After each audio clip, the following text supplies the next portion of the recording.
رب العالمين الرحمن الرحيم مالك يوم الدين إياك نعبد وإياك نستعين اهدنا الصراط المستقيم صراط الذين أنعمت عليهم غير المغضوب عليهم ولا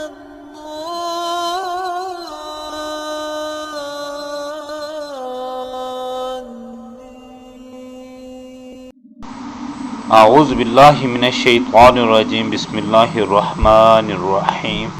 اللہ تعالیٰ نے اس دنیا میں امن قائم کرنے کی خاطر حضرت صلی اللہ علیہ وآلہ وسلم کو مبعوث کیا، اور اسی وجہ سے خداوند کریم نے حضرت صلی اللہ علیہ وآلہ وسلم کو رحمت للعالمین کا نام دیا کہ حضرت صلی اللہ علیہ وآلہ وسلم مسلمانوں اور غیر مسلمانوں تمام انسانیت کے لیے رحمت للعالمین ہیں۔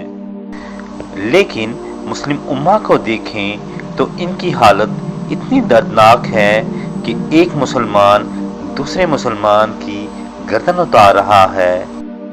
مسلم امہ کی اس دردناک صورتحال کے ذمہ دار یہ فسادی مولوی ہیں جنہوں نے خون ریزی والے عقائد اسلام جیسے پیارے مذہب میں شامل کر دیے ہیں۔ ایسے ہی پیس کے نام پر ڈرامہ کرنے والے فسادی ڈاکٹر ذاکر نائک مرتد کی سزا کے بارے میں اسلام جیسی پاکیزہ تعلیم کی کس طرح دھجیاں اڑاتے ہیں، آئیے حضرات دیکھیے۔ اگر کوئی مسلمان غیر مسلمان بنتا ہے تو اس کی اگر وہ پروپیگیٹ کرتا ہے اپنا ریلیجن، نیا religion, it is as good as treason, تو اسلام کے اندر سزائے موت ہے۔ اور اب کئی ممالک کا رول پڑھیں گے، دا پنشمنٹ فار ٹریزن، اگر کوئی آرمی جنرل اپنے بلو پرنٹس، اپنے آرمی کی سیکرٹس کوئی دوسرے ملک کو بیچتا ہے تو اس کے لیے ڈیتھ پینلٹی ہے یا it is imprisonment for life. اسی طریقے سے جب باقی ممالک کے اندر یہ لا ہے تو اسلام کے اندر بھی اگر کوئی مسلمان غیر مسلمان بنتا ہے اور اپنے نئے دین کو پھیلاتا ہے، پروپیگیٹ کرتا ہے، اس کے لیے دا پینلٹی از ڈیتھ۔ کیا قرآن کریم مرتد کی سزا موت کے بارے میں ڈاکٹر ذاکر نائک کو سچا ثابت کرتا ہے یا جھوٹا؟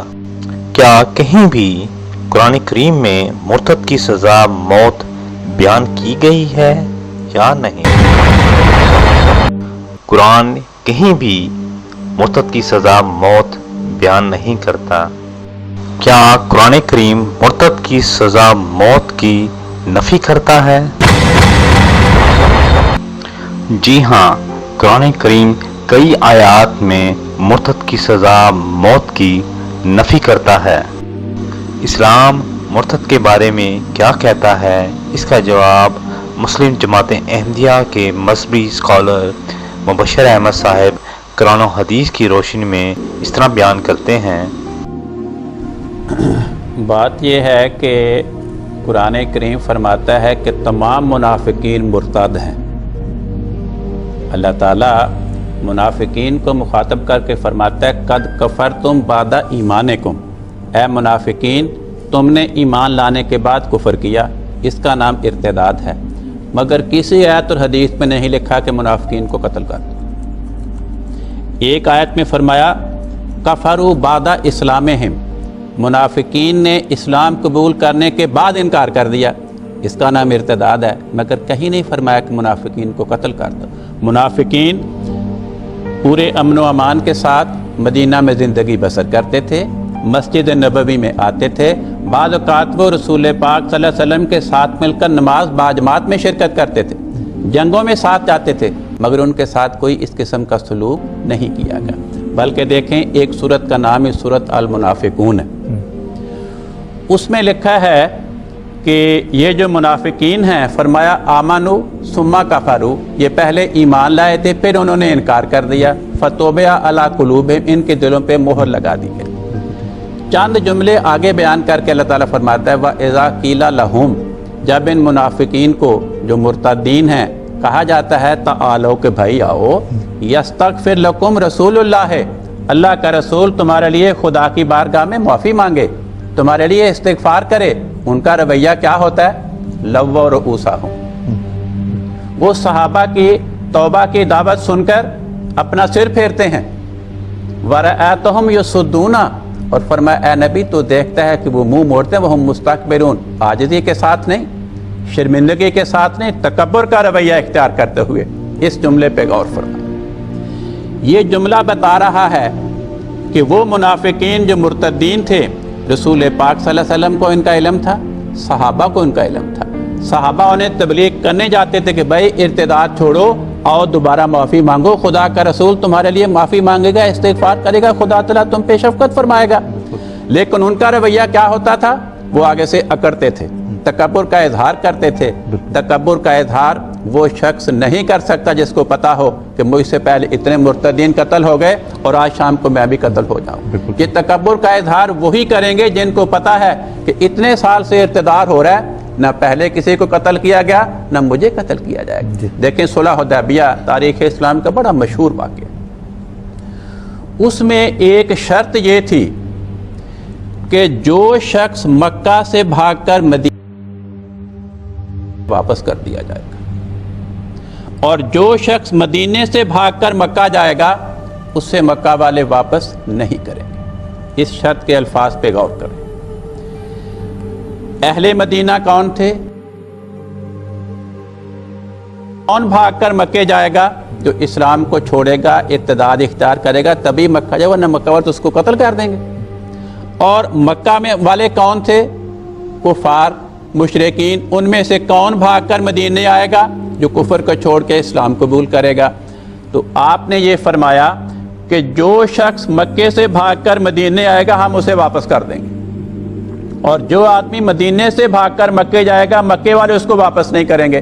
اگر رسول پاک صلی اللہ علیہ وسلم یہ سمجھتے کہ شریعت کا حکم یہ ہے کہ جو ارتداد کرے اس کو قتل کر دو، تو آپ نے شرط یہ وہاں رکھنی تھی کہ جو مکہ سے آئے گا اسے واپس کریں گے، جو مدینہ سے جائے گا اہل مکہ اسے واپس کریں گے، تاکہ ہم اپنی شریعت کے مطابق اس کو قتل کر دیں.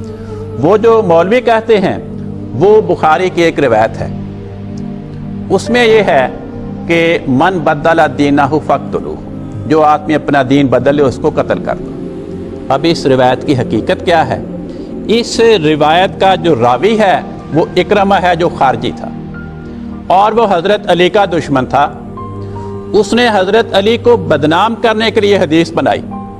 حدیث کا پورا مضمون یہ ہے کہ کچھ لوگ تھے جنہوں نے ارتداد کیا، حضرت علی نے ان کو آگ میں جلا دیا.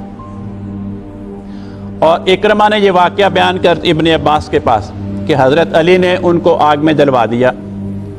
تو اکرمہ کے بقول یہ واقعہ سن کر حضرت علی کا حضرت ابن عباس نے کہا کہ رسول پاک صلی اللہ علیہ وسلم نے فرمایا ہے کہ جو آدمی اپنا دین بدل دے اس کو قتل کر دو. اگر میرے پاس وہ آتے تو میں ان کو قتل کرتا، آگ میں نہ جلاتا.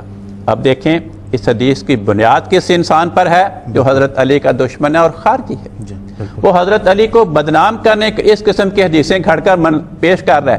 ورنہ اگر اس جملے کا مطلب لیں کہ جو بھی اپنا دین بدل دے اسے قتل کر دو، جو یہودی مسلمان ہو جائے اس نے دین بدلا اسے قتل کر دیا جائے، جو عیسائی دین بدل کے مسلمان اس کو قتل کر دیا جائے، جو ہندو اسلام قبول کرے اسے قتل کر دیا جائے، جو مشرک بت پرستی چھوڑ کے اسلام اسے قتل کر دیا جائے، جو سنی شیعہ ہو جائے دین بدل دیا اس نے قتل کر دیا، جو شیعہ سنی ہو جائے، بریلوی دیوبندی ہو جائے، دیوبندی بریلوی ہو جائے، تو یہ بڑی مذہب کا خیز صورت بن جاتی ہے. تو ایسا انسان جو خارجی تھا، حضرت علی کا دشمن تھا، اس نے حضرت علی کو بدنام کرنے کی خاطر یہ حدیث گھڑی جو مولویوں نے پکڑ لی.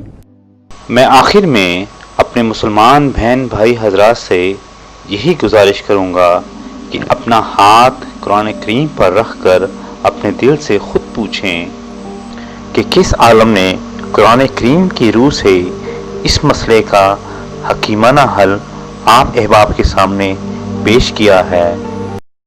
اهدنا الصراط المستقيم صراط الذين أنعمت عليهم غير المغضوب عليهم